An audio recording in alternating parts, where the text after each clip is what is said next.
umaga, hanap-hanap ka. Dulot ng salita mo, nagbibigay buhay. Kaya sarap namang malaman, may nagmamahal sa'yo. Salamat sa'yo, Panginoon. Walang pagsubok na di mo kakayanin mo. Sa bawat panalangin, ikaw ay diringgin. Ayon sa kanyang pangako, di kanyang iiwan. Salamat sa'yo, Panginoon. O kay buti mo, Panginoong Jesus. Kay ganda ng buhay kong taglay. Sa'yo lang ang papuri, sa'yo lang ang luwalhati. Sa aking buhay, ikaw ang number one. O kay buti mo, Panginoong Jesus. Kay ganda ng buhay kong taglay. Sa'yo lang ang papuri, sa'yo lang ang luwalhati. Sa aking buhay, ikaw ang number one. Sa aking buhay, ikaw ang number one.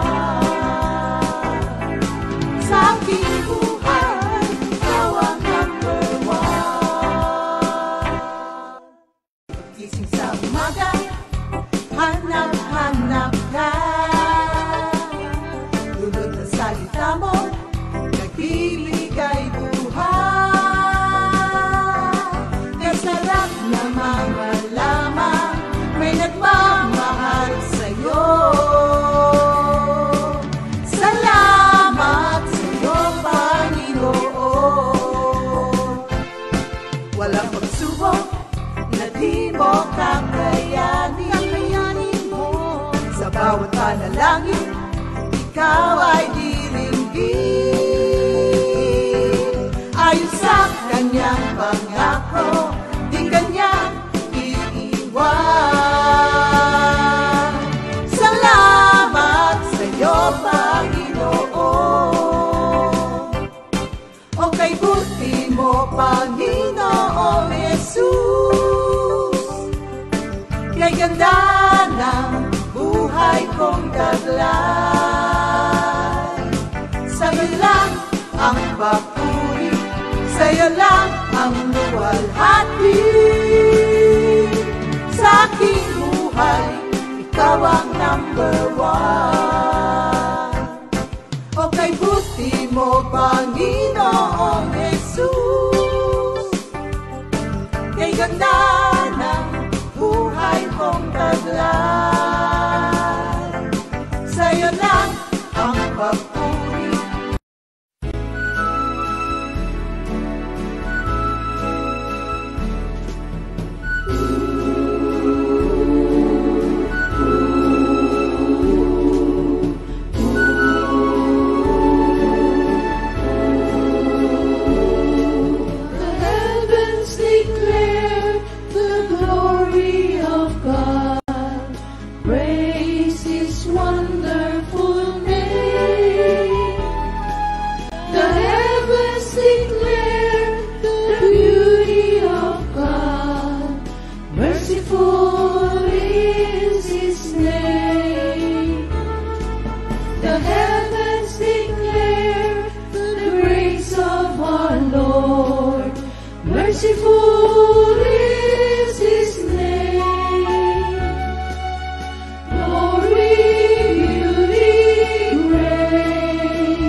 morning, Jesus!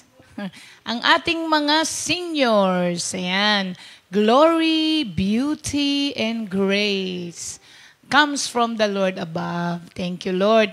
Alam niyo po, isa sa pamamaraan para ikaw ay maging masaya, tumingin ka sa kapaligiran mo at tignan mo ang kagandahan ginawa ng Diyos. Hindi po yan nakabase sa kung ano ang itsura ng tinitignan mo. Oo, kasi kapag ka nakabase lang yan sa itsura ng tinitignan mo, di ba? Maraming mga bagay na makakasira. Oo.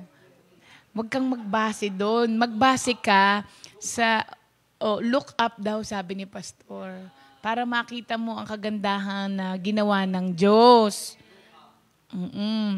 Ang pagtingin is not in the eye of the beholder, it's in the heart of the beholder.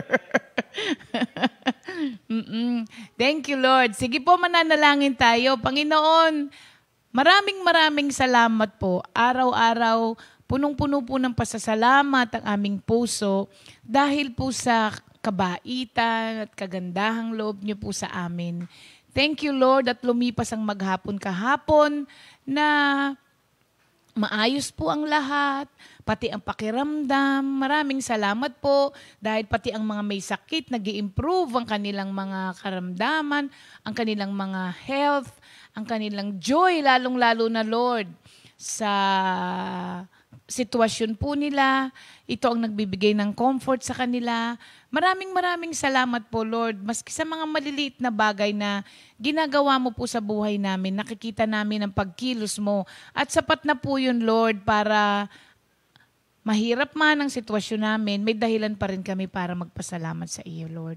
At sa araw na ito, muli, Lord, ngayon pa lamang po, pinapasalamatan na po namin kayo sa pangungunan niyo po sa amin.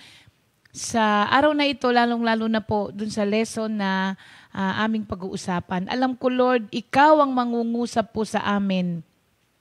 Kagaya ng lagi niyo pong ginagawa. Kaya po kami ay nagkakaroon ng guidelines kung paano po magawa ang kalooban ninyo dito sa mundo. Salamat po muli, Lord. Once again, speak, Lord. We are all listening. In Jesus' name we pray. Amen. Yeah. Thank you, Lord. Dito pa rin po tayo sa Romans 12:1 and 2. I beseech you therefore, brethren, by the mercies of God, that you present your bodies as a living sacrifice, holy, acceptable to God, which is your reasonable service.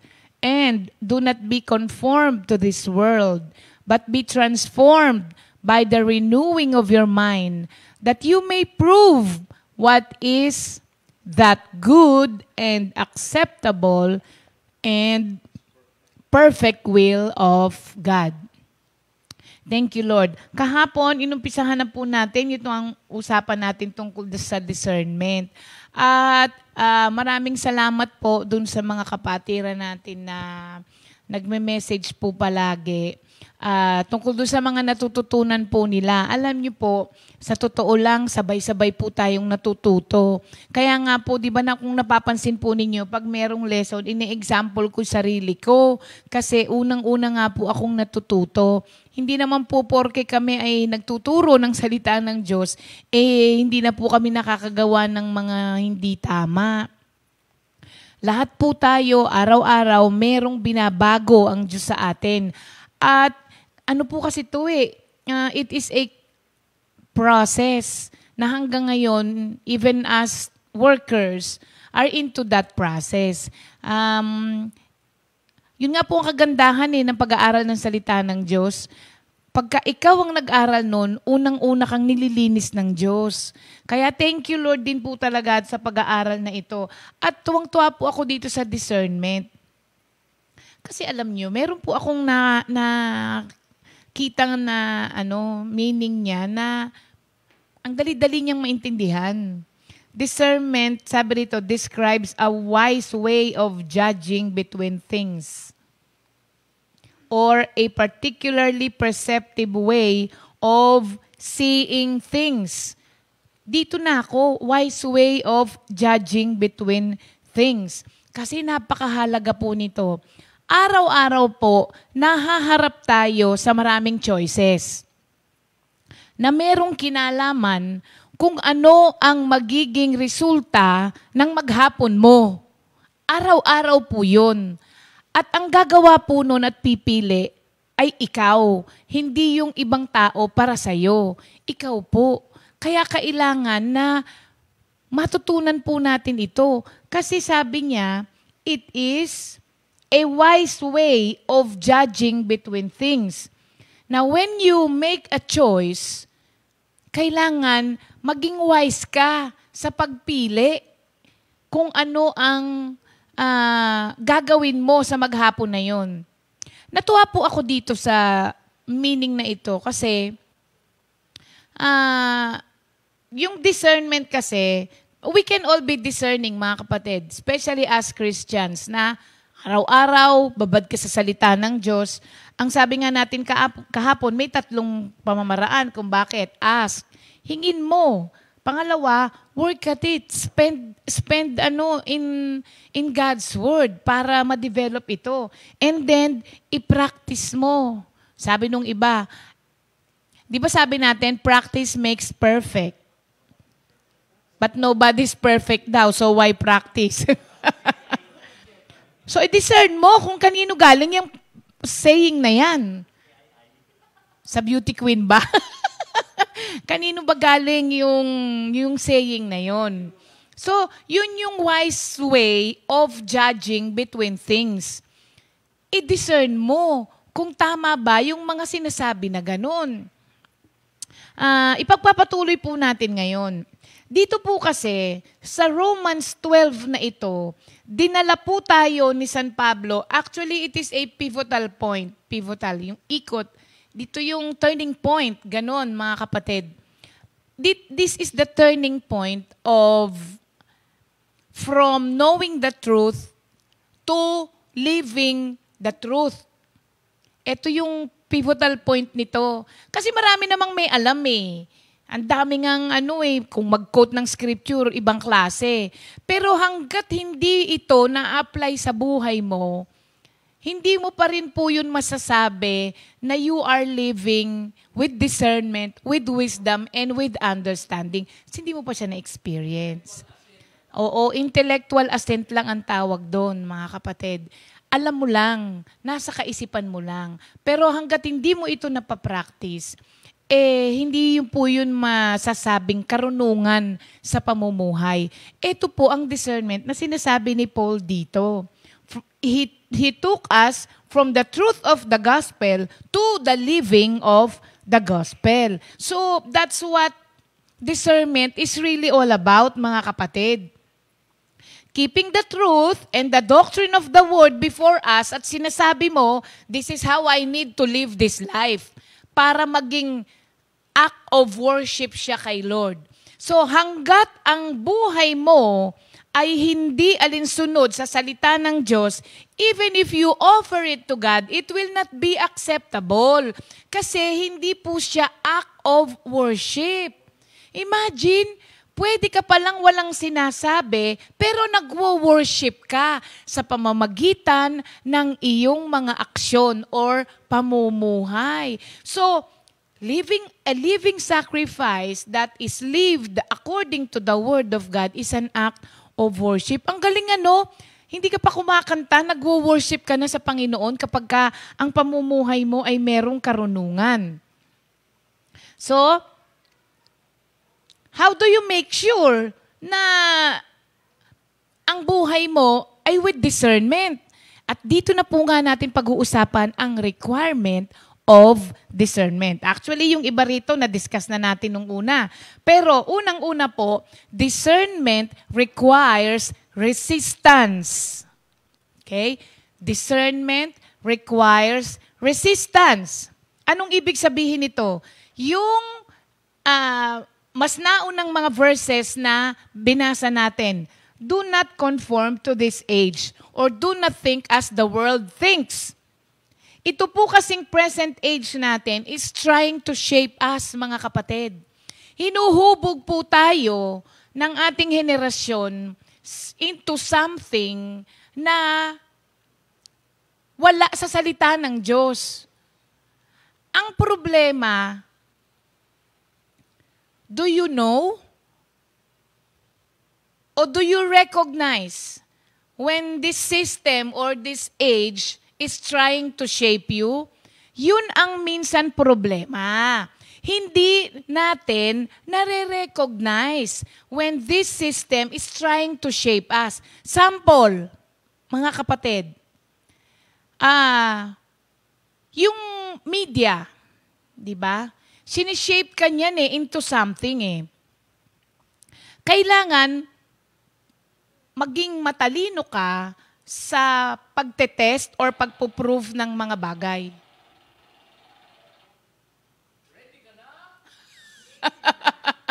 May ruleta ng umiikot. Okay? So, yung media, sinishape tayo nito. For example, ano ang lengguwahe na sikat ngayon?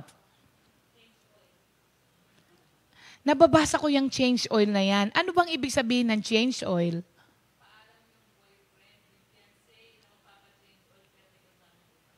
Oh, nababasa ko kasi lagi yan, pero hindi ko alam kung bakit.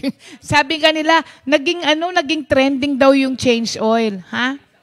Meron daw nagpaalam, magpapa-change oil lang. Yung pala, iba yung ginagawa. Ano daw?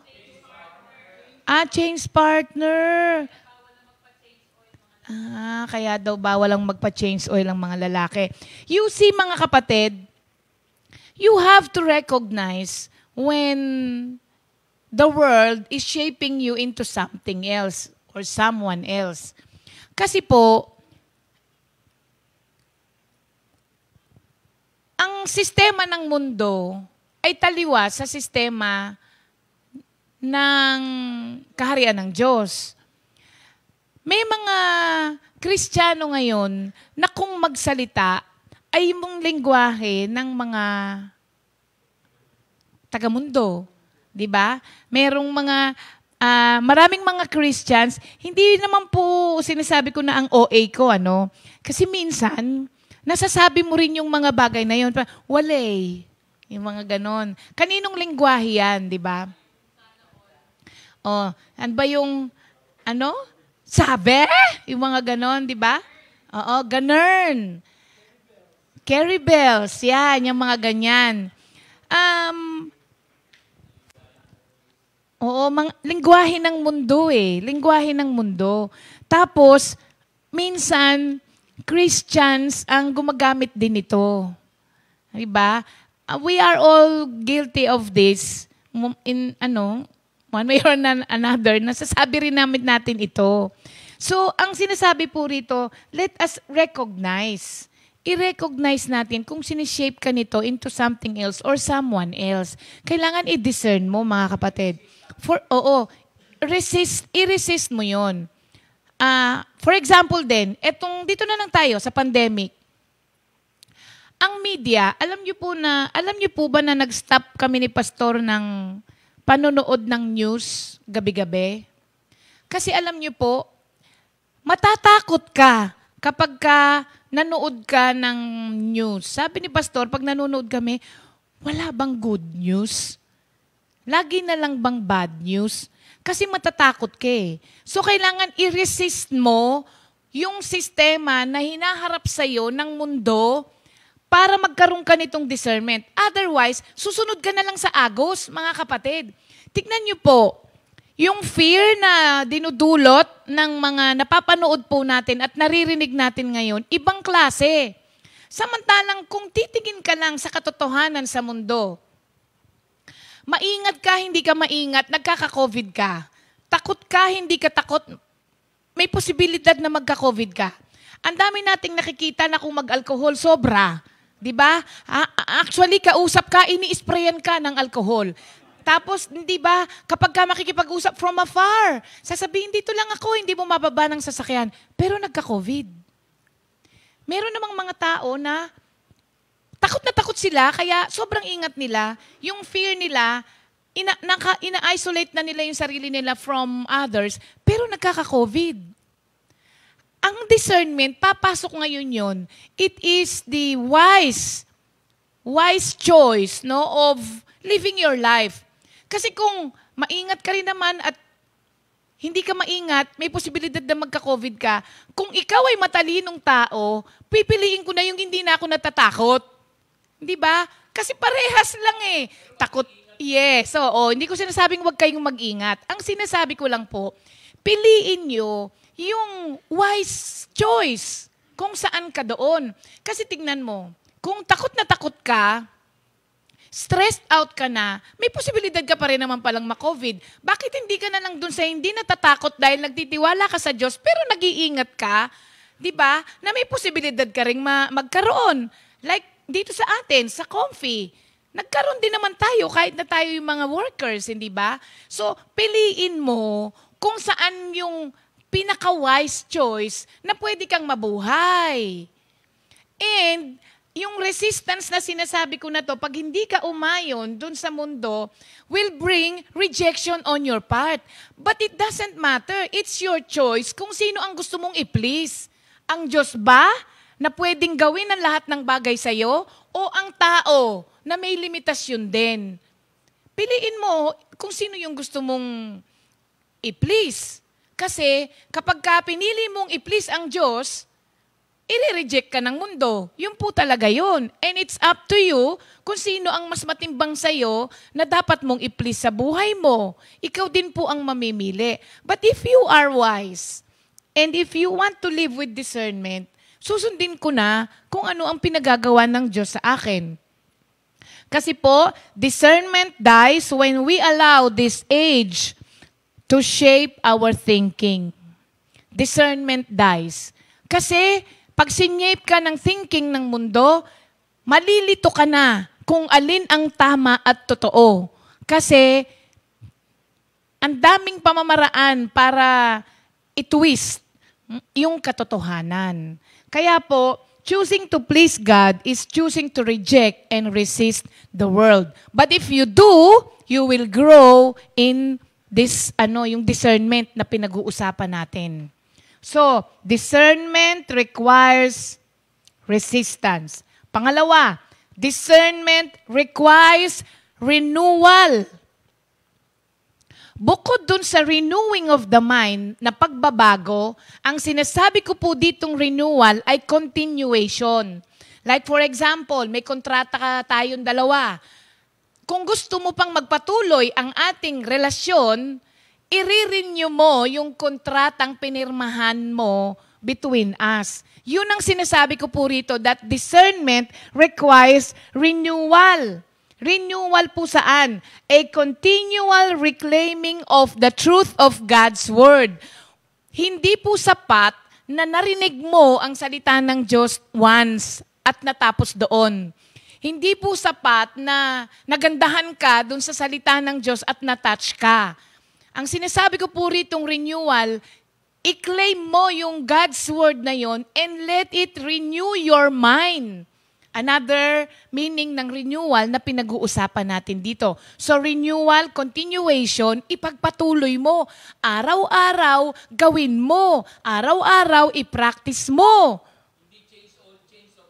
Hindi change oil, change of mind. Ang galing ni Pastora na ipasok niya yung trending ngayon na change oil. Hindi change oil, but change of mind. So, discernment requires renewal. Ibig sabihin, it is a continual process.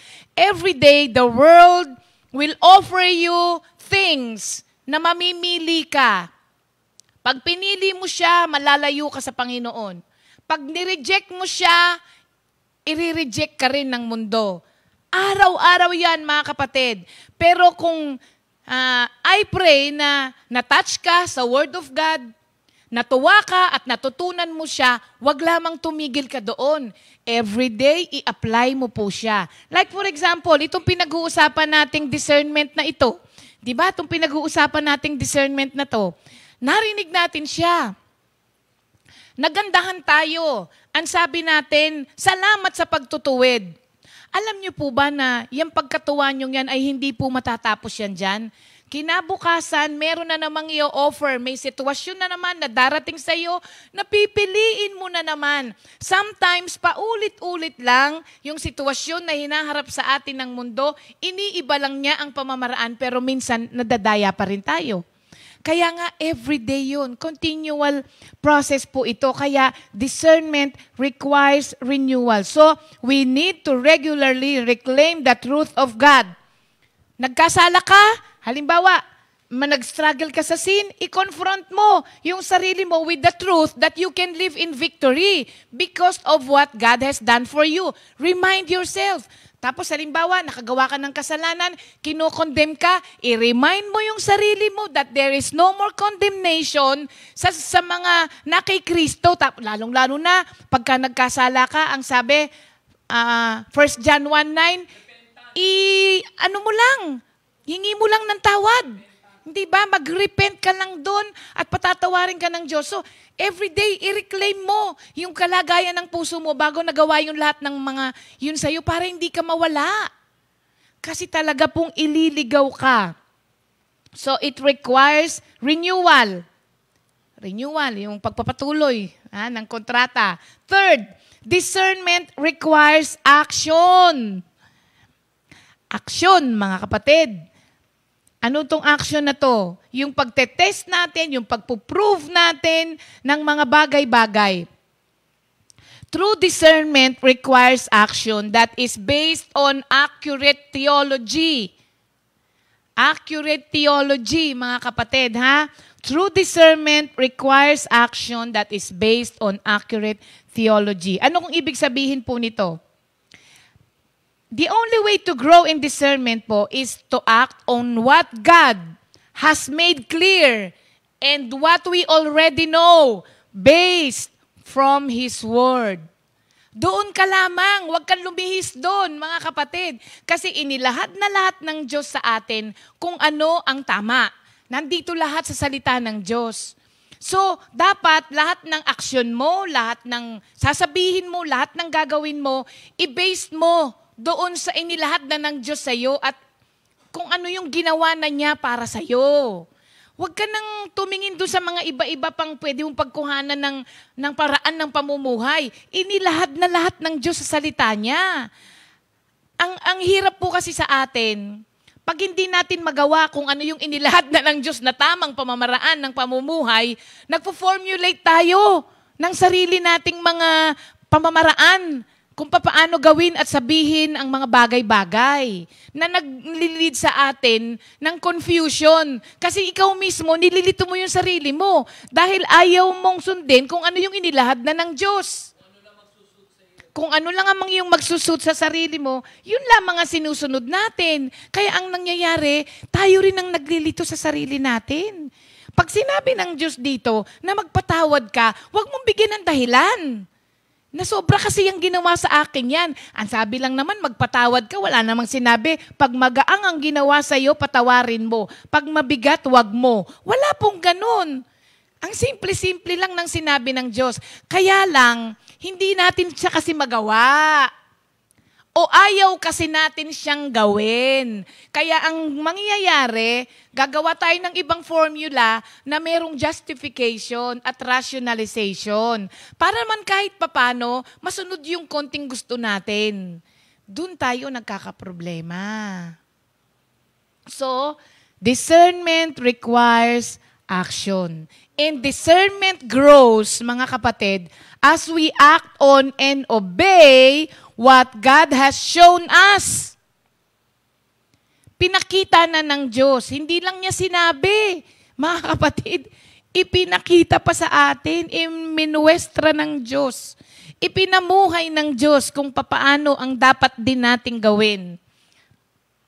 Nakalimutan ko kung saan yon. Sabi, God made us plain and simple, but we make ourselves complicated. Hindi ko lang alam kung saan, pero natatandaan ko. Hindi ko po ma-quote sa inyo kung saang part ng scripture, but sinabi po niya yon. Sige, hanapin ko. God made us plain and simple, ang sabi doon. But we make ourselves complicated. Sandali, beba. Wait lang, beba.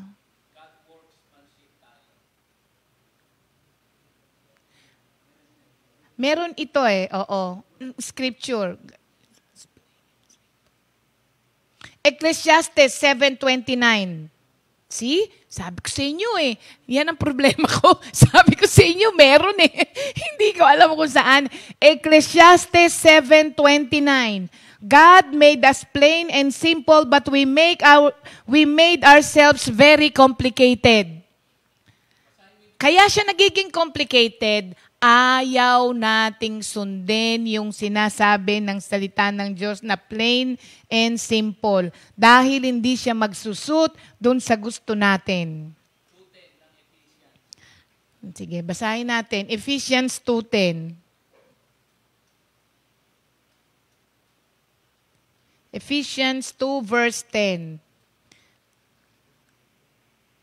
Ang sabi po dito, for we are His workmanship, created in Christ Jesus for good works, which God prepared beforehand that we should walk in them. Pinrepare niya na beforehand. Nilaid niya na in front of us. Ang kailangan lang natin, walk in them. Ang sabi po dito. So, discernment requires action. Action, mga kapatid. When we fail to act on truth, discernment dies. Ulit. When we fail to act on truth, discernment dies. Just like faith without action is dead. So discernment dies when we fail to act on truth. Kaya kailangan ito ng aksyon. Sabi ni Bong. Take God at His word. At ipamuhay natin kung ano yung sinasabi ng Diyos sa Word of God, and we will grow in discernment. And lastly, discernment requires regeneration. Anong ibig sabihin nito? We can only be discerning when we understand the foundation of everything we believe is not in what we can do, but in what God has already done for us. Once na...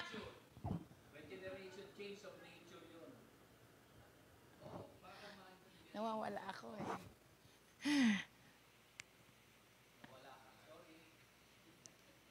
Ayun. Ang discernment requires regeneration, mga kapatid. Kailangan maintindihan natin na ang foundation po ng lahat ng ating pinaniniwalaan at ang lahat ng pinaka-foundation of everything that we believe is not what we can do, but what God has already done. Kasi kapag ang ginawa mong foundation is what you can do, hindi pa rin po yun pamumuhay ng may karunungan. Kaya nga po kailangan natin ng wisdom of God Kasi on our own, wala tayo. Pero lagi nating pinipilit na tama ako. Kailangan ang gusto ko ang masusunod. Ewan ko ba kung ano yung natutunan nga po natin noon na I am the boss of me. Di ba? Parang tayo ang dapat na nasusunod. We can only be discerning as we live life in view of the mercies of God. Sa awat grasya lang po ng Panginoon, mga kapatid. Kaya tayo nandito. Maganda ba ang buhay mo ngayon? Sa awa at grasya lang po yan ng Panginoon. Binago ka ba ng Diyos? Huwag kang magmayabang dahil yan ay sa awa at grasya lamang ng Panginoon. Kailangan mo ba ng tulong ngayon? Humingi ka kay Lord dahil ang kailangan mo ay ang awa at grasya ng Panginoon. Everything depends on God's mercies alone. Hindi po doon sa ano ang kaya nating gawin. Darating po ang panahon, mapupunta tayo sa sitwasyon na marirealize po natin na kahit anong meron ka at kahit na anong dunong mo, wala lahat magagawa yan. Kakailanganin mo ang mercies of God. At doon mo lang marirealize, nabubuhay na, ang tagal-tagal ko na palang nabubuhay ng sa sarili ko, hindi lang sa awa at grasya ng Panginoon. So, yun po ang requirement ng discernment. Parang ang dali, Pero, bukas ba yan?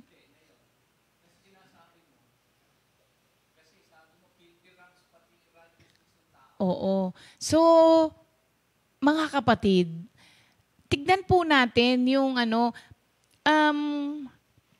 pinaka-wise na pamumuhay, yung pamumuhay with discernment, with wisdom, with understanding eh. Kasi parang, meron pa rin naman sigurong room for mistake, pero naaano mo siya yung, kasi nga wala nga perfect, pero ang ganda nung namumuhay ka ng sample lang ng discernment, ng pamumuhay ng may karunungan. Sabi ng salita ng Diyos, kung meron kang sama ng loob sa ibang tao, sabi, iwanan mo muna yung iyong handog, pumunta ka doon sa kinasasamaan mo na, wait lang, babe. Kung meron kang alam na tao na may sama ng loob sa'yo, or pati ikaw na may kinasasamaan ka ng loob, iwanan mo muna yung iyong handog, pumunta ka doon at makipagkasundo ka muna. Anong implication nun? Before your offering can be acceptable, you have to do right muna, mga kapatid. So, living in sama ng loob, living in bitterness is not wise living. So, bakit mo pinagpapatuloy? Diba? Bakit ka namumuhay ng merong ganun? So, ibig sabihin, nabubuhay ka ng walang karunungan. Masakit siyang marinig, mga kapatid. Pero kailangan po natin siyang madinig. Para nang sa ganun, mamili tayo at gumawa tayo ng aksyon. Tanggalin mo yung sama ng loob. Tanggalin mo yung bitterness. Otherwise, nabubuhay ka pa rin naman. Kasama mo pa rin kaming lahat. Kaya lang malungkot ka. Nakasimangot ka. Wala kang glow sa mukha. Wala! Akala mo lang meron, pero wala! Wala po. So, mamuhay tayo ng may karunungan. Alam mo na ang salita ng Diyos. Sabi, yung iba sasabihin, alam ko namang mali yan. Ayun naman pali! Bakit mo ginagawa? Sasabihin, pabayaan mo lang ako, darating din ang araw. Sayang ang panahon. Hindi mo nga alam kung buhay bukas. Sabi ko kung buhay bukas ka pa. Hindi mo nga alam kung bukas, buhay ka pa. Ngayon, nalaman mo na, gawin mo na kapatid. Dito, aksyon, reclaim. I-reclaim mo. Pag sinabi mong i-reclaim, nawala siya. Di ba parang may reclamation area? Nire-reclaim mo. Akin yan dati. Kaya, i-reclaim mo. Ay, naku, mawawalan. I-reclaim mo, mga kapatid. Reclaim your right position in the Lord. Kasi kapag nabubuhay ka ng puro sama ng loob, puro hinagpis, puro hinanakit, nawala yung position mo. Nawala kasi yung right relationship mo kay Lord. Reclaim that position because in that position, doon mo po ma-experience yung life in all its fullness na sinasabi ng salita ng Diyos.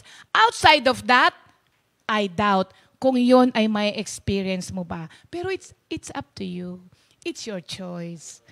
Oo, pero kung matalino kang tao, piliin mo na yung sinasabi ng salita ng Diyos. Yan. Thank you, Lord. So bukas na po ang ating, ano yun, Beb? Culmination. Kaya, oo, abangan nyo si Pastor. Ikaw na. Siya na po magkukulminate bukas nitong ating Romans 12, 1 and 2. Ang ganda no mga kapatid, no? Kaya nga natutuwa ako. Oo nga. Si Lord kasi nga ang nag-aayos ng lahat ng bagay. Thank you, Lord. Yan. Ang sarap po kaya kapag ka nakakatuklas ka, para kang nakakatuklas ng mga kayamanan na hidden, di ba? Parang, ang daming kayamanan. Ganun pala yung damdamin nung, kaya pala yung yung in-example sa Word of God. Para kang nakakita ng treasure, tas tuwang-tuwa ka kasi nakahanap ka. Ganun pala yun, mga kapatid. Kaya parang na hyper ka. Oh, anong tuwa niya? Kanina kasi, nag-aaral. Nung naligo ako, nakalimutan ko kunin yung tuwalya ko. Nandun na ako sa loob, basa na ako. Sabi ko, Beb! Sabi ko gano'n, kasi dun siya sa kabilang, pagka nagsabay maligo dun sa kabila, para, to save time.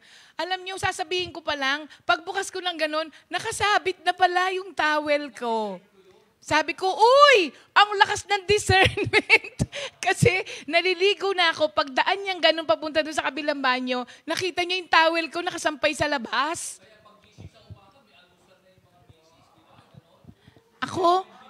Hindi. Huwag kayong mag-wow. Wala akong almusal. Kasi hindi ako nag-aalmusal. Huwag din kayong mag-wow, wala siyang almusal kasi siya ang gumagawa ng almusal niya dahil aga-aga niya magising. O yan. Thank you, Lord. Sa araw na ito, birthday mo na naman, Brother Emmanuel Magat. Ito si Brother Eman na anak ni Sister Tess Magat. Happy birthday, Sister Gigi Marciano. Sister G, happy birthday ng ating Marciano Prayer Group. Birthday din ngayon ni Joshua Mendoza ng ating Bustos, Bulacan. At, happy anniversary sa ating Samal, Bataan. Naku, Sister Merly, I'm sorry po, hindi ko kayo nasagot kahapon dahil kami po ay nagsushooting. Wow! Shooting, parang si Maribik na, no? Huwag niyo akong tawagan, di ko kayo masasagot, nagsushooting ako. Abangan nyo po kasi yan, mga kapatid. Next week na po yan. Starting Tuesday na. Kaya abangan nyo po yan. Kasi sa totoo lang, hindi po yan biro-biro. Hindi po biro-biro yan. Diba? Pumapasok kami sa mga bagay na wala kaming kaalam-alam. Pero ang Diyos ang nag-i-equip sa lahat ng pangangailangan para maihatid po namin sa inyo ang gustong ipahatid ni Lord. So, happy anniversary po sa ating Bataan Prayer Group. At binabati ko sinong nagpadala sa akin ng pangalan, Minister J? Tanyo? Oo. Teka, titignan ko yung binigay ni Minister Jerry. Ayan! Happy anniversary sa ating, happy 6 years na? Ang bilis naman. Happy 6 years anniversary sa ating Bataan Outreach. Samal, Bataan, si Sister Marina, Brother Gary, Sister Julie, Sister Cristel, Sister Brenda, Sister Claudia, Sister Mean. Happy anniversary sa inyo. Sayang lang po at hindi kami pwedeng pumunta ngayon dyan. Si Brother Gary ay, kung hindi lang may hard lockdown, siguradong maghahanda yan si Brother Gary. I-reserve na lang natin, Brother Gary, pag pwede nang pumunta. Pupunta kami dyan. Hindi. Oo. Happy anniversary po sa inyo, mga kapatid. At magkikita rin po tayo. Huwag kayong mag-alala. Kaya, Sister Jam, batiin muna natin ang mga may birthday sa araw na to. Happy, happy birthday. Happy birthday. Happy, happy birthday. Happy birthday. Happy birthday to you. Happy anniversary. Happy anniversary. Happy, happy, happy anniversary. May the Lord God bless and keep you. May the Lord's light shine upon you. Happy, happy birthday to you. Happy anniversary to you.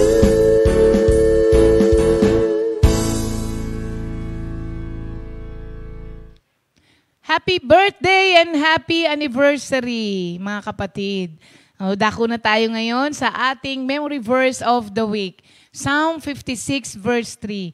Whenever I am afraid, I will trust in you. Para po yan sa inyo, mga kapatiran na nag-message na nag-positive po sa COVID. And we are all praying for you. Psalm 56 verse 3. Whenever I'm afraid, I will trust in you. Thank you, Lord. Si Sister Virgie, may disclaimer agad. Ready na raw siya for the New Testament, but don't include me in the grand finals. Kasi kasama doon ang old old and new. Kaya, doon lamang siya sa New Testament. Okay yan, Sister Virgie. Thank you, Lord, yan. Alam niyo, meron nga tayong isang kapatiran nagkaroon din siya ng COVID. Sabi niya, ginamusta ko, okay na po ako, Sister Ree. Talagang sabi niya, pinamemorize lang sa akin ni Lord ang Old and New Testament. Dahil nag-ano siya quarantine siya mag-isa. So, yun ang wise na pamumuhay. Kahit na may mga ganon, meron pa rin nakikita na pinapagawa ang Diyos sa kanila. At mas may wisdom kapag ginawa natin kung ano yung pinagagawa ni Lord sa atin. Okay. Tinitignan ko lang. O, di ba si Sister Fritz? Buti siya daw may breakfast. Nang inggit pa. Sorry kapatid, pero talagang I'm not a breakfast person. Pero kung ako'y nagbe-breakfast, I'm sure meron din. Oo.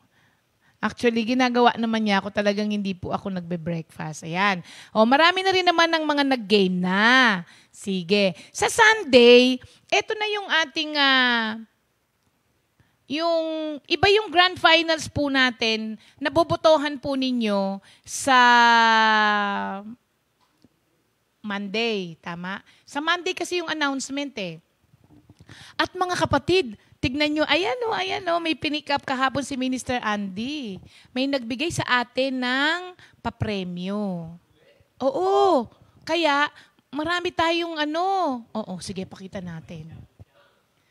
Ang layo ng pinanggalingan nito. Pinadala pa talaga dito yan, mga kapatid. Maraming salamat kay Sister Eileen. Ayan Ayan. Pwede bang i-mine ko na to? Ha? Yellow ka na naman. Ba't ang hirig mo ba lagi dyan, Butch? Ayan. Ayan po, pang shabu-shabu at pang samyup. Pinagsama sa isa. May soup ka sa gilid, tapos meron kong iniihaw. Yun Mine? I-mine na lang?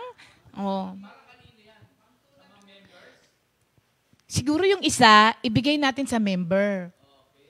Yung isa sa worker. Oo. So, ang atin pong grand finals ay ganito. Di ba meron na po tayong mga qualifier? Hindi na sila magsasalita ulit. Iboboto nyo na lang, pero wag muna kayong bumoto ngayon. Sasabihin po namin kapag mag-start na yung botohan kasi hindi pa lahat Hanggang bukas na lang. So, Monday qualifier si Brother Butch. Tuesday qualifier ay si Sister Jam. Ang Thursday qualifier ay si Kuya Ernie at yung mabubunot natin ngayon at bukas. Tapos, sa Monday, bobotohan po natin yon. At ang pinakamaraming boto ang mananalo nung air fryer. Oo. Tapos ang susunod doon yung gas stove ba? Tapos meron pang ganyan. Tapos meron pang bag na long champ. Dalawa na ang grand finals sa member. Paano yung grand finals sa member? Hindi. Anong mechanics? Spin na ulit. Okay. Pipili lamang tayo. Kailangan walang mali, old and new rin, at saka may tono. Ganon din, Okay, tama. So, Monday na rin po yun. Tatawagan namin yung dalawang mananalo kasi meron siyang pang-samyup at meron siyang isang bag. Oo, yung binigay sa akin, Sister Vicky. Okay lang Okay lang yung ibinigay mong bag sa akin, ipapapremyo ko dun sa grand finals Kapatid pwede ba? Thank you, Lord. Okay, so meron na rin grand finals. Tapos, sa Sunday, on Sunday, iba yun. Iba yung sa Sunday. Kasi may nagpadala ulit sa atin. Sa Sunday, family of 3. Ibig sabihin, sa isang pamilya, 3. Mag-submit po kayo ng names kung if you're up for it. Kay Sister Jam. Workers lang. Sa workers lang daw yun sabi sa akin eh. So, kung gusto po ninyong sumali, ilagay nyo lang yung family name, tapos kung sino yung mabubunot at wala namang mali at nasabi lahat ng tatlo, automatically may cash prize ka na. Kasi may nagpadala. Oo. Tapos, meron pa. Ang gagawin natin para hindi lamang isa ang winner ng Family of Three, maganda kasi yun eh, parang collab, di ba? Collaboration of husband, wife, at saka ng children. Ang gagawin natin, ang gagawin namin doon, yung the rest ng pinadala mo ay bibili tayo nung malalaking sabon. Syempre, yun ang ginagawa natin lagi-lagi eh. Maglaba, di ba?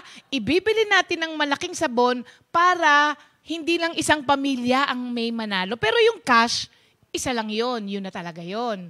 Pinaka-grand na yun. Tapos meron pa tayong mga pamimigay. Mag-ampon. Sabi ni Tane, mag-ampon. Pwede rin siguro kumuha tayo sa mga single ng isang winner. Payag ba kayo doon? Lugi daw kasi sila. O ganito na lang, doon sa walang family na aabot ng 3, maglagay din tayo ng isang bunutan. O, tas isang bunutan, fair natin ha. Gusto lahat kasali, no? So, maglagay ng pangalan ng mga singles at mga husband and wife lang na walang pang third party. 2,000. Oo. Tapos yung mga malalaking sabon at mga malalaking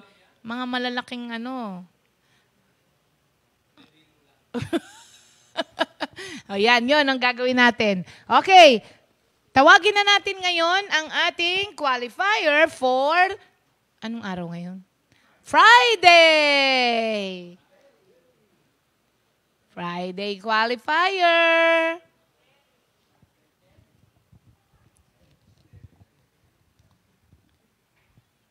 Ay, nako. Ready to. Tuwing dumadaan ako sa bahay nila, nagpa-practice siya. Alam mo na kung sino ka. Oo, umaapila nga ito sa botohan eh. Kasi kulang daw ang butante niya. Ay, disqualified na. Ang tagal. Ay, 4, 3, 2, tumakbo. O, sige. Tawag muna tayo sa member. Pagbigyan na natin at gusto niyang manalo. Hindi siya papayag na wala yung kanya Dito muna po tayo sa ating mga kapatiran sa labas. Siyempre, ang indomitable Sister Tina Aguilar ng Isabela. Si Sister Au de las Alas na finally. Si Minister Ed Galietes, si Sister Lita Saraspe, at si Sister Virgie Samante. Okay, wala na bang humabol? Meron, may humabol. Wala na, Minister Jerry, tapos na. Matagal ka kasi. Hindi, mamaya na. Tawagin kita ulit.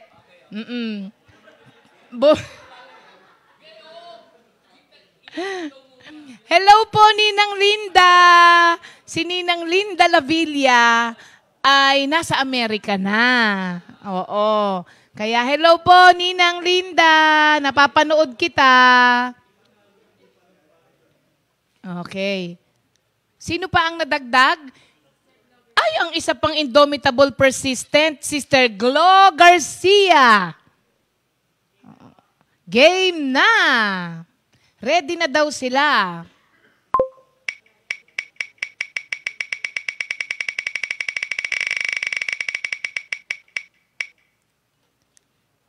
Ayun! Taga Isabela. Sister Tina from Isabela. Okay. Tawagin natin si Sister Tina from Isabela.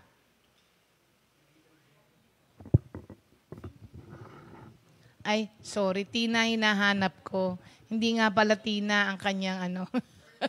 Oo nga. Sister Tina.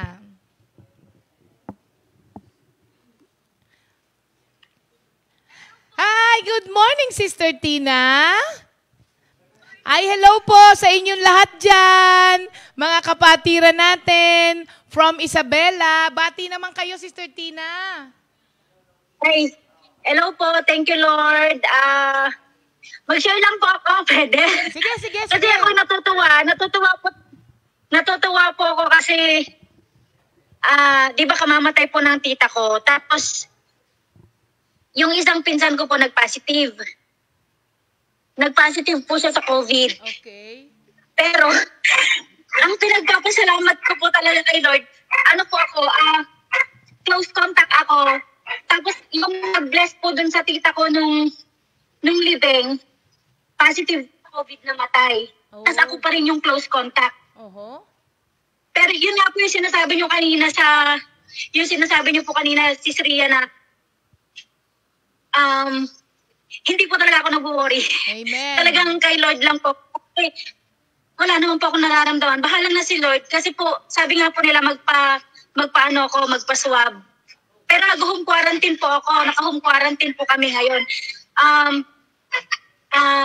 Kung hindi ko po masabit kasi napakabuti talaga ni Lord.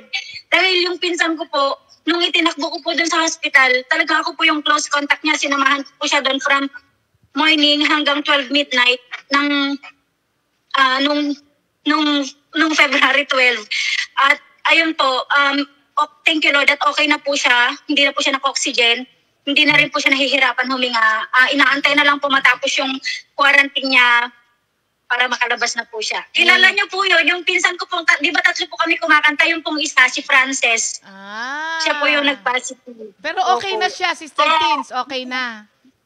Opo, nanginginig po ako. Dahil tuwang-tuwa po talaga ako dahil napakabuti talaga ni Lord sa amin. Amen, amen. Thank you, At Lord. napalakas niya kami palagi. Yun po, thank you Lord. Amen. Thank you Lord. Ayan. Ano yan? Natutuwa sa kagalakan. Amen. Thank you, Ayan, Lord ready po. ka na, Sister Teens. Yeah, ready na po. Okay. Julian? Meron pa akong minus one. Okay. Uy, may -1. Ilocano song po ito.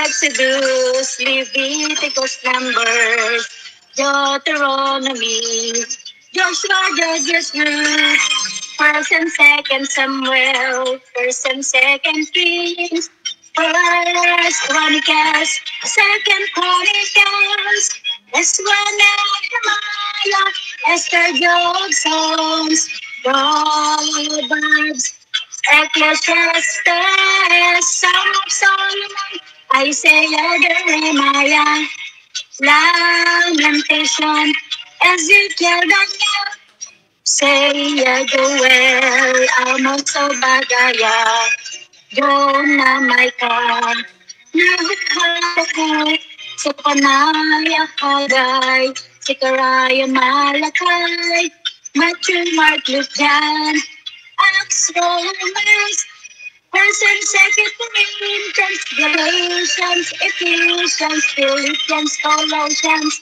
First and Second Thessalonians, First and Second Timothy, Titus, Philemon, Hebrew, James, First and Second Peter, First John, Second John, Third John, Jude, Revelation. Thank you, Lord. Yay!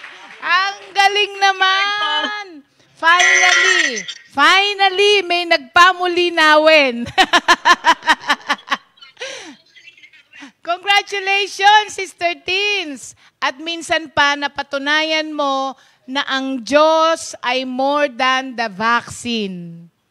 Hindi ko sinasabi pong wag magpa-vaccine at bawal ang vaccine. Ang vaccine ay maganda, pero you have to recognize the supremacy of God. Supremacy even sa vaccine. Kaya yung protection natin, Minsan lang po kasi natutuon tayo dun sa ibang proteksyon. Pero ang greatest protection natin ay ang Panginoon. At minsan mo pang napatunayan yan. Parehas tayong napatunayan yan. Even in close contact with positive person, in-spare tayo ng Panginoon. Amen. Thank you, Lord, Sister Teens. God bless you and congratulations. Papadala na lang namin ang iyong prize. Bye-bye! Kanta ka ulit. Kanta ka ulit ha, padala ka ulit ha. Ay, ganon? Sige, ilalagay natin. God bless! Bye-bye! Okay. Yan po si Sister Tina ng ating Pangasinan. Ay, mali. Isabela. Isabela Outreach. Ang layo pa, no? Pero ang galing, no? Walang lag. Wala ngang late, no? Mas malayo, mas maganda. Ilocano, pamulinawin. Oo, may alam kaya akong Ilocano. Nagdakkel tibuksit mo. Ito. Mr. Jerry, halika. Oo, halika. Dito, urong kang konti. Halika, sandali, lapit ka. Tas tayo ka muna. Nagdakkel tibuksit mo. Sige. Ito na po yung kay Minister Jerry. Tignan natin kung siya ang magiging qualifier ng ating Friday. Pasok ka naman ng konti. Salamat po, Brother Arnold. Good morning po, mga kapatid. Good morning, Jesus. Guluhin nyo nga siya. Nanggugulo yan pagka meron dito. Mga kapatid, don't forget po, Brother Jerry sa butuhan. Mga amiga-amiga natin dyan. Yan ay kung hindi ka magkakamali. Okay. Lord, wala pong mali. In Jesus' name, amen.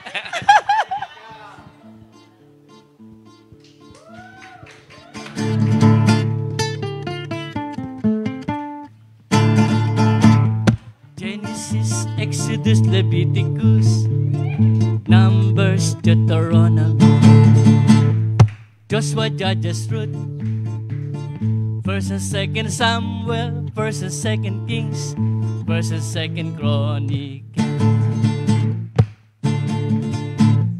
Ezra, Nehemiah, Esther, Job, Psalm, Proverbs, Ecclesiastes, Song of Solomon, Isaiah, Jeremiah, Lamentation, Ezekiel, Daniel, Hosea, Joel, Amos, Obadiah, Jonah, Micah, Nahum, Habakkuk, Zephaniah, Haggai, Zechariah,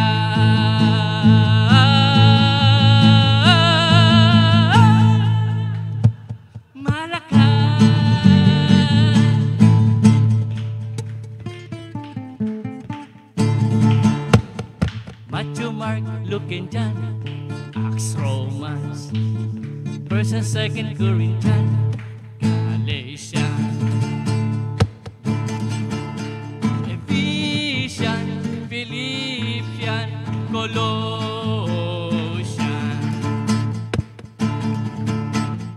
1st and 2nd Thessalonians, 1st and 2nd Timothy, Titus, Philemon, Hebrews, and James, 1st and 2nd Peter, 1st and 2nd, 3rd John, Job.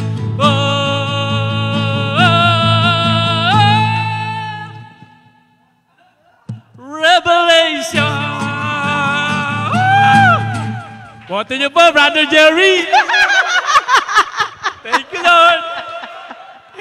Sabi ko sa inyo pinractice niya talagang mabuti yan. Tuwing umaga, pag ganyan, talaga nagpa-practice siya. Pero mautak siya. May pause yung kanyang tono. Di ba? Kanya-kanyang strategy yan, di ba? Oo. Ba't di kayo nag-post? Bakit kayo hindi nag-post? Dapat nilagyan nyo. Si Mama Chet, dapat pag nakalimutan niya, nilagyan na ng yeah. Di ba? Yeah. Ang tagal daw kasi ng post ni Mama Chet. Halatang halata na.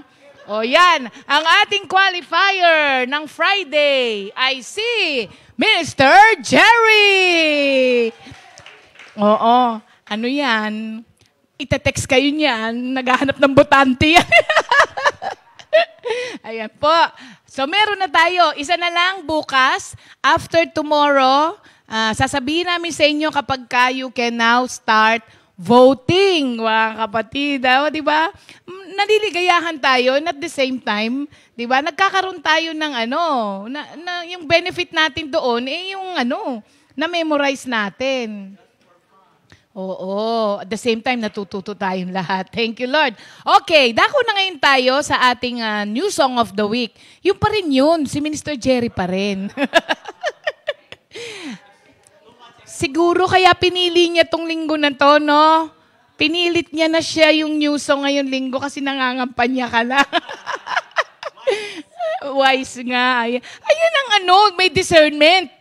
Tinalo kayo sa discernment ni Minister Jerry.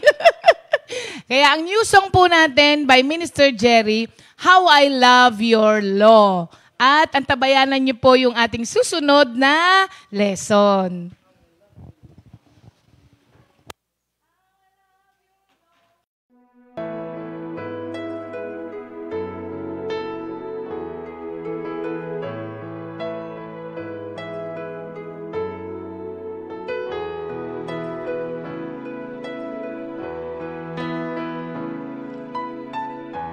Your commandment is with me all the time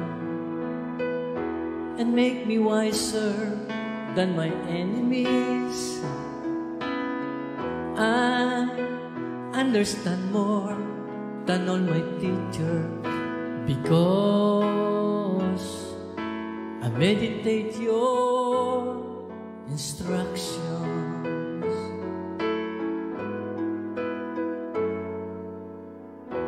I have greater wisdom than those who are wrong because I obey your command.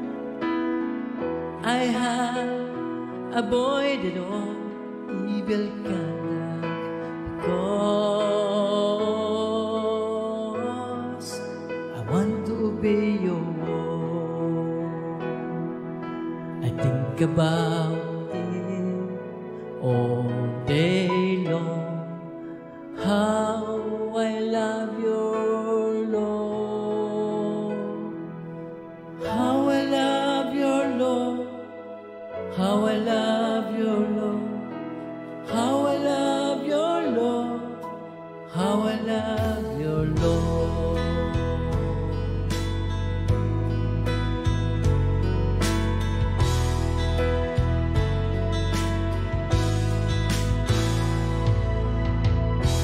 I have not neglected your instructions. You yourself are my teacher. I gain wisdom from your law, and so I hate bad conduct.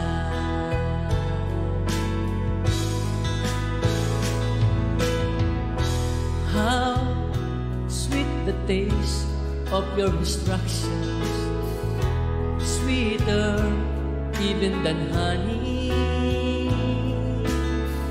I understand more than all my teachers because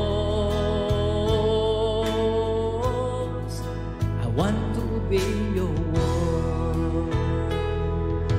I think about all day long, how I love your Lord,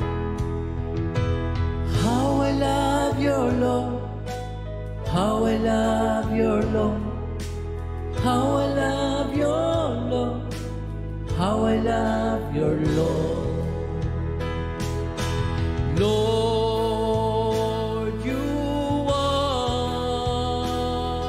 more precious than gold, more beautiful than diamond, sweeter even than honey.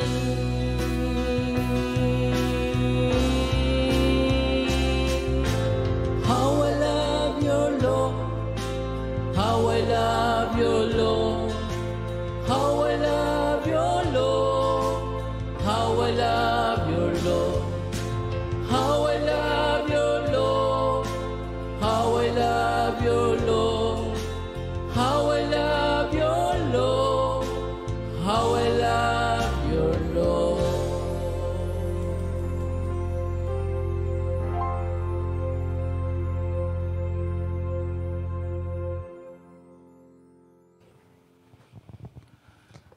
Good morning. Good morning, Jesus. Amen. Hallelujah. Ang payat natin, Minister Dodi. Parang kayo lang po, Pastor. Nako naman. Hindi, parehas tayo. Ikaw din, nagbabawas na eh. Wala na yung ano mo, Wala na pong Daxil diboxit. Wala na. Gusto niyong malaman, sige brother Dutz, tayo. Talagang nawala na yung tiyan mo. Tayo. Mas lumiit po kayo, Pastor. Hindi na, tayo. Tanyo, walang tiyan, no? Nagbabawas na yan. Alright. Ha? Hinigit ko po paloob. Batiin mo naman yung ating mga comfy family. Thank you, Lord. Good morning po sa inyong lahat, mga kapatid. Sa lahat po ng ating mga kapatiran, North, East, West, and South. Si ano nga pala, nagpapabati, Pastor. Sino? Si Brother Jerome. Jerome. Po, ng Pulilan, Bulacan. Ay, Brother Jerome. Request po niya yun eh. Oo, thank you sa alam ko na ang mga kapatiran sa Bulacan ay yung ating worship center. Merong diyan, merong magandang pagpapala ang Panginoon Diyos. Alam mo kung ano? Ano po, Pastor? Di ba dahil sa medyo matagal-tagal na at medyo umulan, bumagyo, alam mo yung sa likod natin magkakaroon yung Heart's Desire ni Sandy. Apo. Kasi di ba parang yung medyo siyempre na wear and tear naman yung ating lugar dun sa worship center. Magkakaroon ng riff-raff. Kala ko po swimming pool. Doon sa likod kasi Opo, may river, tubig di kasi ba? doon, opo. Di pagka nagkaroon na ng, sabi nga ni Brother Benny, malapit na yung sa worship center, yung riff-raff. Sabi ni Minister Sandy, yun ang kanyang heart's desire. At yun na, the will of the Lord is carried out. At yun, at maaayos yung ating, hindi lang yun sa ating worship center, pati yung mga nandun sa may ilog, di ba? Mapapaayos. Hallelujah. Doon din sa San Pablo, ha? Oo, Brother Tons, Sister Kumusta po Tess, kayo? thank you at sa yung ating worship center. Tsaka lahat din, Brother Ali, tsaka yung Nasugbo, sa Mendez, si Minister Ed, sa sila Pastor Romy, nandun, yung Gelido, Yung ating pag-aaral, Minister Dodi, sinimulan natin yung yung will of God. Kasi napakahalaga na tayong lahat na mga Kristiyano, una, yung siguro in a form of a question. Kasi living in accordance with the will of God is discerning our everyday life in accordance with the Word of God. Kaya siguro, imbis na question na maitanong ko sa ating mga kapatiran kung are you living in accordance with the will of God, instead of that question, sabihin ko na lang na live in the will of God. Paano bang makakapamuhay sa living in the will of God? Of course, kanina nga, panayang napapasigaw ako dun sa lesson kasi nakaka-excite na habang tinatalakay ni Sister Ria, sabi ko nga, lagi niyang pinagkadiin-diinan, maging wise. magdasal muna tayo, Minister Dodi. Opo. Ikaw na. Okay. Hallelujah. Thank you, Lord. Hallelujah. Hallelujah. Dakila naming Ama sa langit, muli po, maraming salamat po sa inyo sa araw na ito, sa umagang ito, sa oras na ito, na muli kami po ay naririto ngayon, gamitin po ninyo bilang instrumento, tagapagsalita po ninyo at ang inyong kalooban po ay patuloy na maganap sa aming buhay. At ganun din po, wala pong ibang maluwalhati kundi kayo lamang po. Pagkalob niyo po ang karunungan sa amin. In Jesus' name, Amen. Tuloy mo na, Minister Dodi, yung word ni Lord sa will of God. Praise God. Thank you, Lord. Una po sa lahat, nais ko po munang basahin ang aklat ng Epeso, chapter 5 ng Ephesians, verse 17. Isang talata lang po. Ganito po ang nasasaad. Therefore, do not be foolish, but understand what the Lord's will is. Yan. Thank you, Lord. So, una po sa lahat, ito po kasing Ephesians ay sulat ni San Pablo, mga kapatid. At ito po ay bahagi lamang ng kanyang exhortations. Nagsimula po kasi siya sa chapter 4 at hanggang dito nga po ay hinihikayat niya ang lahat ng mga believers ng Ephesians at maging sa panahon din natin ngayon na lagi nating i-recognize ang will of God. Actually, mula chapter 1 hanggang chapter 6, talagang binanggit niya ang tungkol sa God's will. Doon sa chapter 1 nga, verse 1, sa verse 5, sa verse 9, at saka sa verse 11. At nabanggit din niya hanggang chapter 6, sa verse 6. So patunay lamang po na ang nais ni San Pablo ay maunawaan ng lahat ng mananampalataya na ang kalooban ng Diyos ay dapat na maganap. At pagka sinabing will of God kasi, ito rin po yung plano ng ating Panginoong Diyos na alam kong pinagdadasal nating lahat. Ngayon na tayo ay mga Kristiyano na. Kasi Pastor Alex, nung una po, hindi ko rin naman alam yung ano ba yung will of God. Nalaman ko lang din po yun, yung kalooban ng Diyos nang napunta ako rito. Nabasa ko ang salita ng Diyos at yung mga aral na pinagkakalob sa atin. Ang kalooban ng Diyos ay siyempre yung plano niya na masunod din sa ating buhay.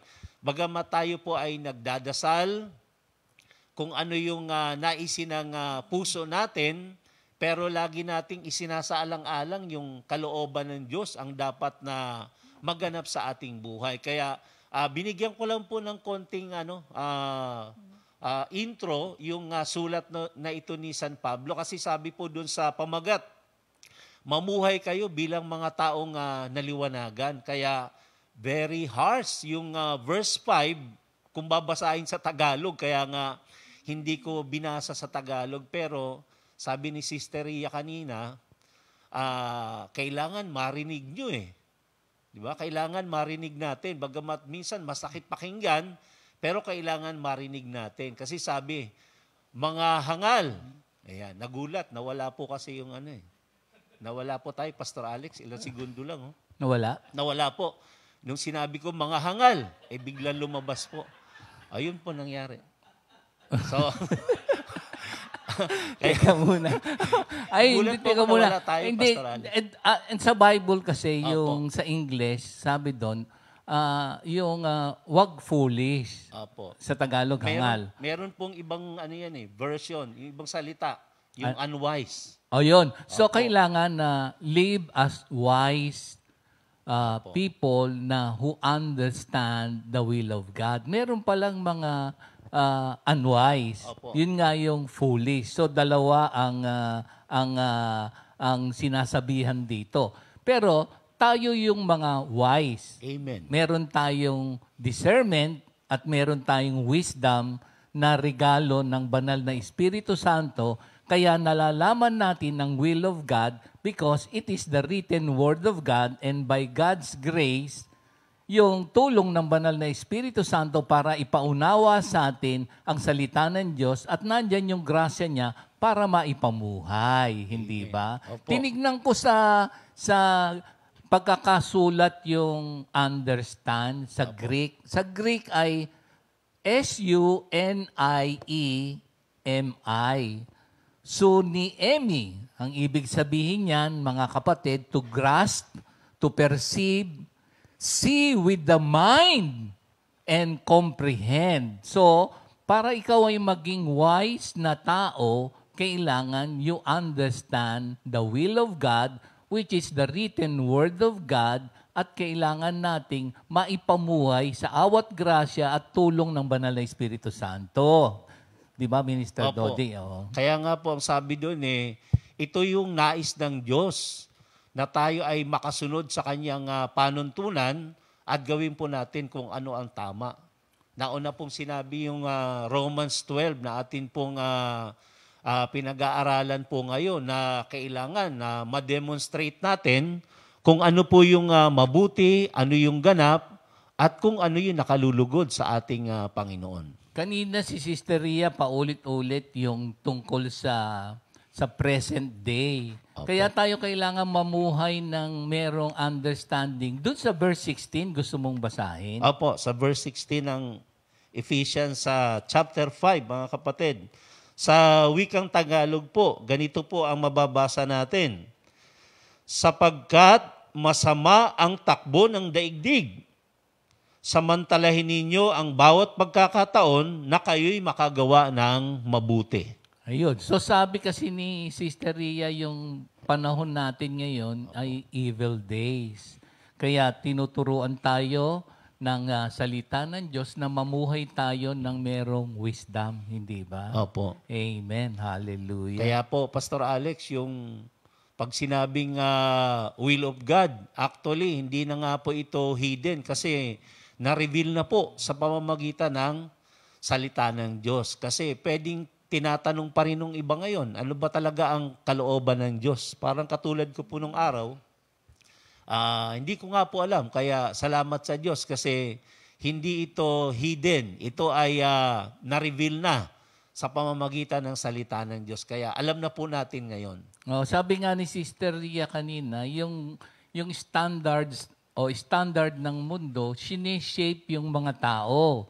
Opo. Kasi andyan yung, siyempre, ang dalawang molding factor ng tao, yung environment tsaka heredity. Kaya kapag sa bahay pa lamang ay hindi nasimulan ng mga magulang na merong salita ng Diyos.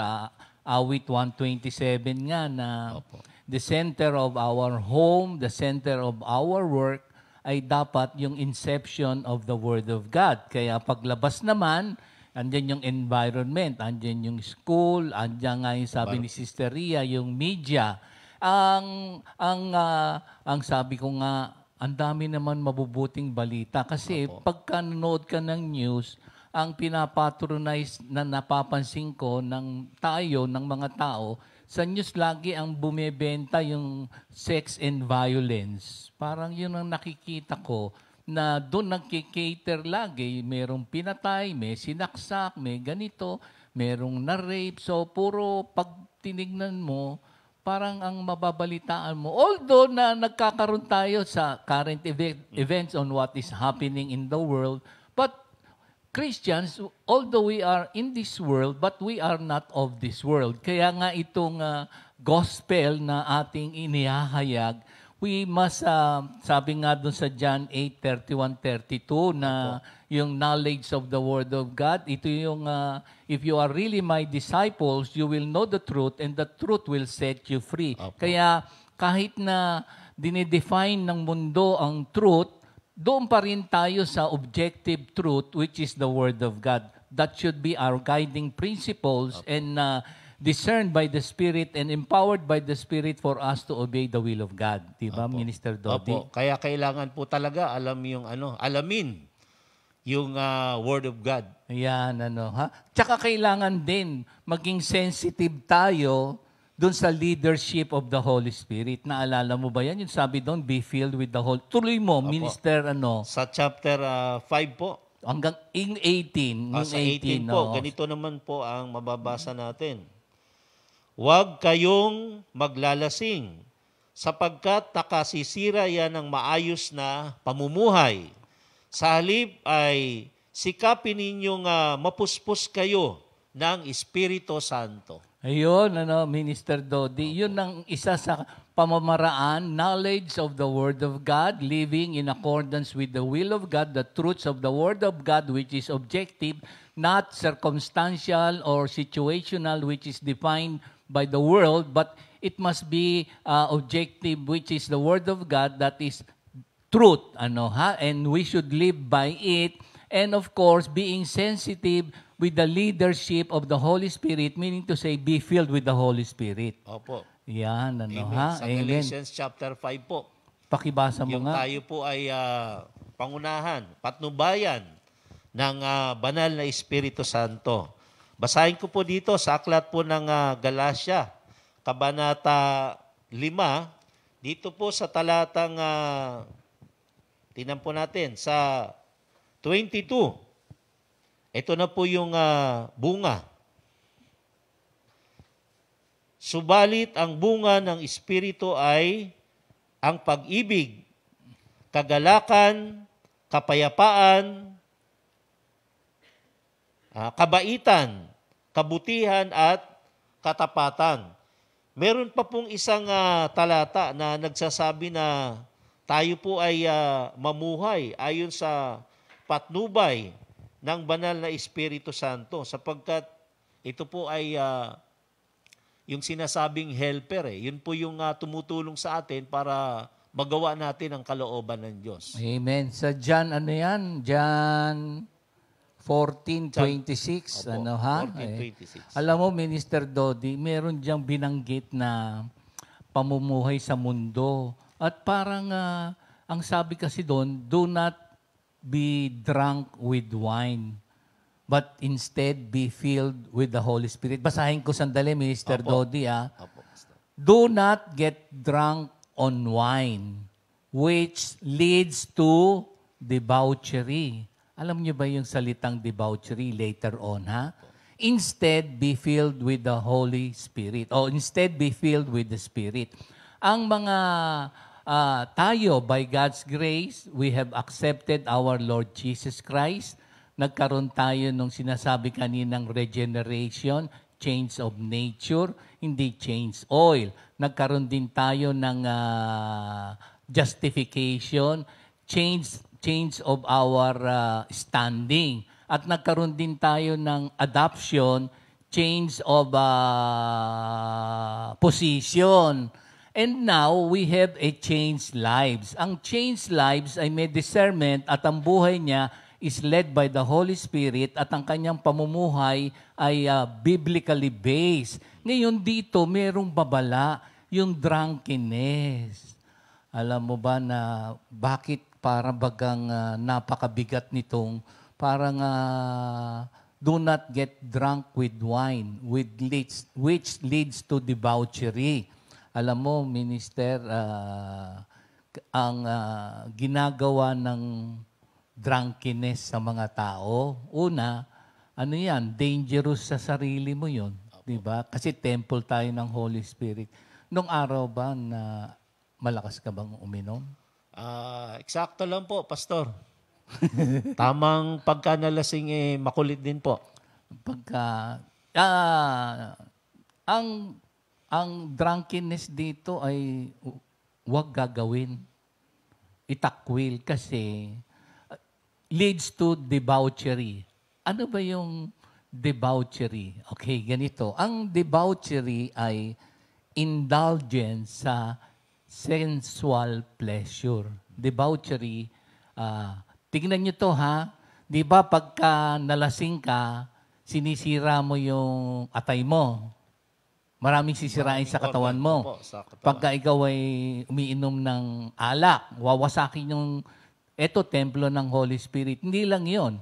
Minsan, apektado yung mga nakapaligid sa iyo. Opo. Dahil minsan magwawala ka, minsan may makakaaway ka. Hindi lang Nagiging yun. matapang po, Pastor.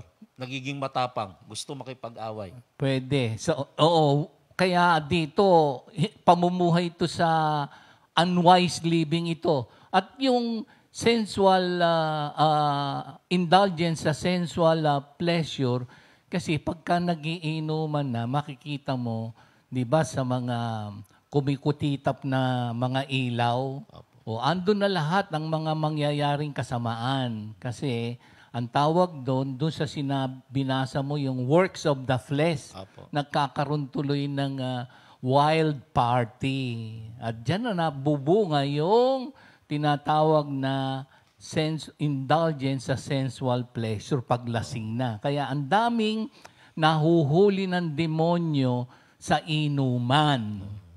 Di ba? Ang dami. Tapos andyan na lahat yung, ayun na nga, indulgence sa sensual pleasure. Pero meron namang pag ikaw ay filled with the Holy Spirit, may bunga, di ba, Minister? yung, Gusto mong i-share sa kanila yung bunga nito? Thank you, Lord. Yun na nga po, kasi pagka binalikan po natin yung dating buhay, madalas kong naririnig sa aking sister wife, mabuti na lang naging worker ka, no? Kasi naisishare ko naman po talaga sa kanya yung kung papaano yung dating buhay na maraming bisyo at parang imposible na ito na ngayon yung kalagayan ko at alam din niya ng aking mga kapatid. Although hindi naman ganun ka yung word po na medyo parang may term po na sinasabi diyan, malala. Pero naging bihag din po ng bisyo. Kaya yung bunga ng Espiritu ng Diyos na ito na nga po, siyempre yung pagbabago ng buhay natin na tayo po ay hindi na doon sa mga bagay na salaman.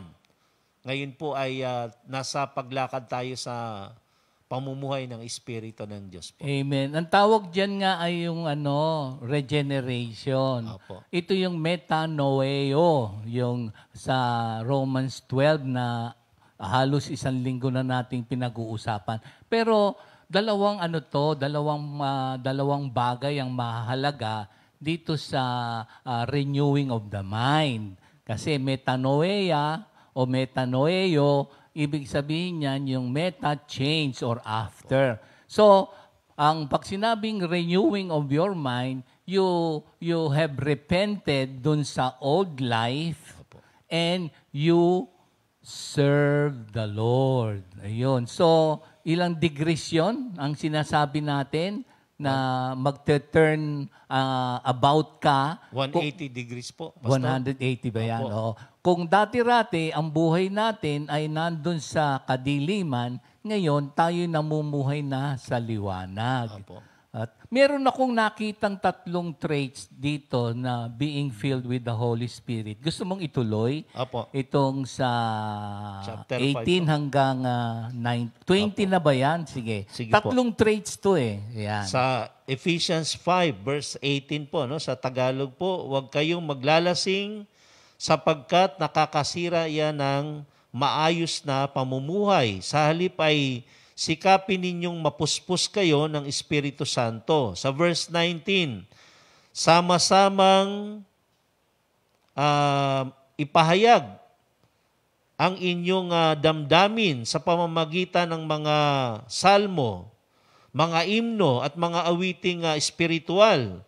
Buong puso kayong umawit at magpuri sa Panginoon. Lagi kayong magpasalamat sa Diyos, sa Ama, dahil sa lahat ng bagay sa pangalan ng ating Panginoong Hesukristo. Ayan, merong 3 traits dyan, Minister Opo. Dodi, mga kapatiran, ang isang taong puspos ng Espiritu Santo. Una, meron siyang singing spirit. Ayan. Alam mo ba itong, meron tayong awitin dito, meron ka bang naalalang awitin tungkol sa doing God's will? Meron po yung Sige nga. sa Tagalog po, Sige. kumikilos ang Diyos Sige, sa buhay very ko. ko. Okay. At Kumikilos ang Diyos sa buhay ko. Kalooban niya ang siyang nasusunod. Salita niya'y nagpapalakas, ako'y walang takot. kumikilos ang Diyos sa buhay ko. One more time, Minister Dodi. Kumikilos ang Diyos sa buhay ko. Kalooban niya ang siyang nasusunod. Salita niya'y nagpapalakas, ako'y walang takot. Kumikilos ang Diyos sa buhay ko. English. God is working on me to do His will. God is working on me to do His will. His word sustains and delivers me from fear to faith. God is working on me to do His will. Ayan. Lagi yang merong ang bunga o ang trait ng filled with the Spirit of God ayon doon sa ating lesson na inilahad ng Panginoon Diyos, meron siyang singing spirit. Meron pa, alam mo, ikaw ba makukuha mo yung pangalawang espiritu dito sa binasa mo? May kanta rin dyan eh. Ano po, Pastor? Ito. Yung pangalawa dyan, yung thankful spirit. Oo, meron ka ba diyang awitin sa pasasalamat? Pasasalamat. Salamat. Hindi, yung thankful ka talaga. Ano ba yung? I thank you, Lord. I thank you. Yan, amen. Natatandaan mo yung mga awitin ng mami, no? Opo. Sige, ikaw na mauna.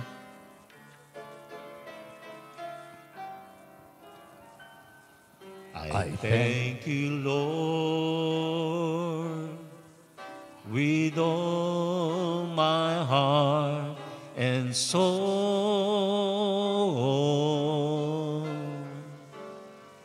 I thank you, Lord, with all my heart and soul.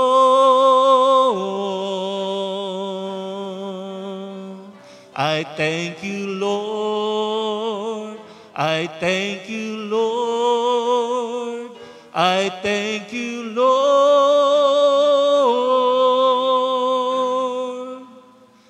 I thank you, Lord,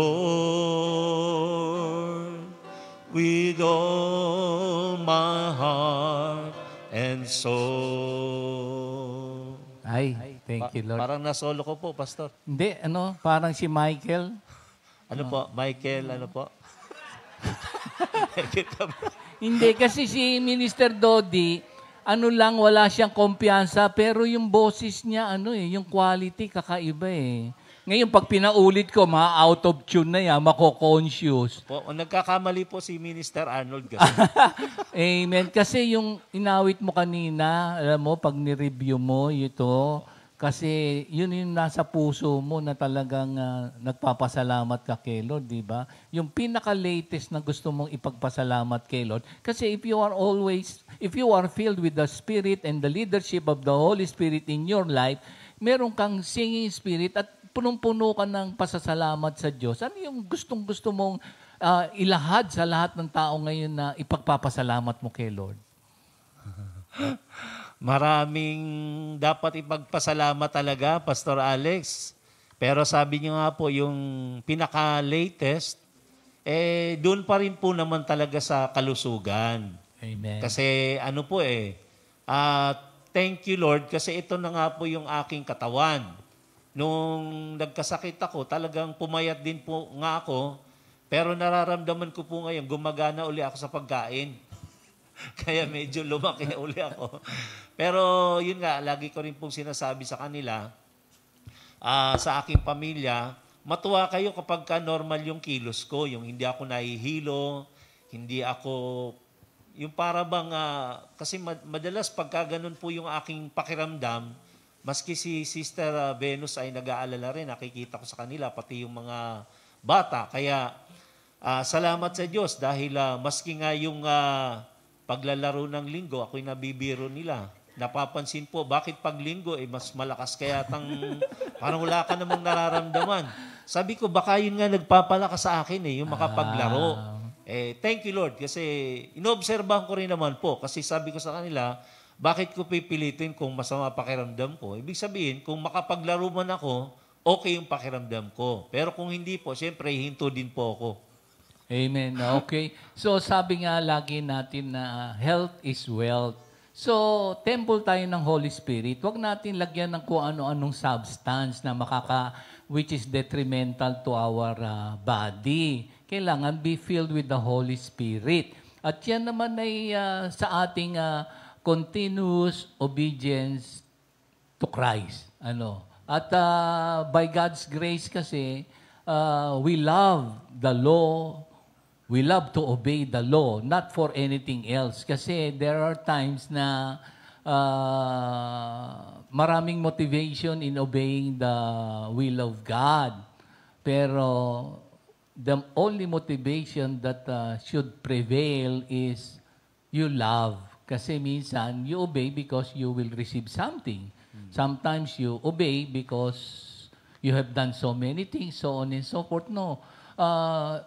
We don't have to, or you don't want to, or I have to, but we must be on the highest level of obedience. We love to obey the law. At isa na lang, minister. Opo. Tatlo kasi yung traits dito.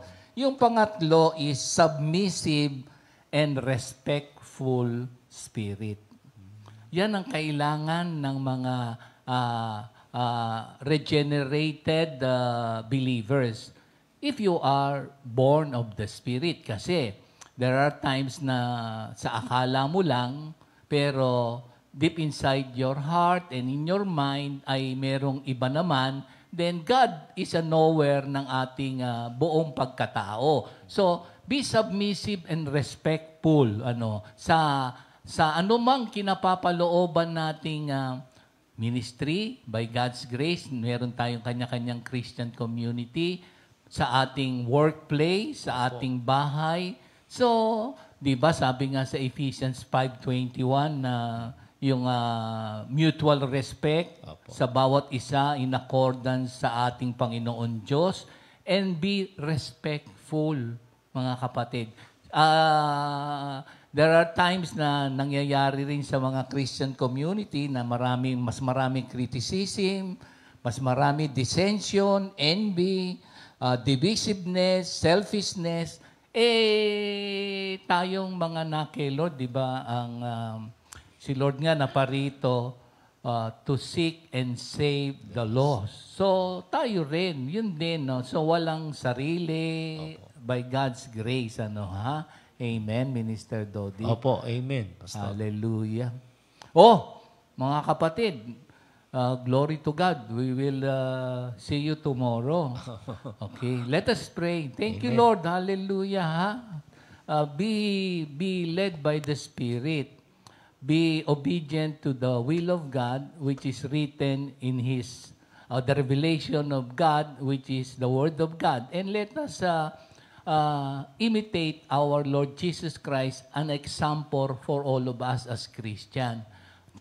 Kaya natin because we understand. We have the knowledge sa Word of God. We can discern the wisdom we receive from above. Let us be in the situation of James 1:5 at let us practice this life na doing the will of God in our lives. Thank you, Lord, sa pagpapalang salita mo na aming buhay. At ito'y naunawaan, pinauunawa sa aming lahat. At lahat po ng aming napakinggan, by God's grace, kayo po ang nagbibigay ng kalakasan para maisapamuhay. Thank you, Lord. Glory to God. In Jesus' name we pray. Amen. God bless us God bless po, all, mga kapatid. Thank you, Lord. 2 Timothy 2:2. Hallelujah. 2 Timothy 2:2. Praise the Lord. 2 Timothy 2:2. You and me, let us proclaim the gospel. 2 Timothy 2:2. Hallelujah. 2 Timothy 2:2. Praise the Lord. 2 Timothy 2:2. You and me, let us proclaim the gospel.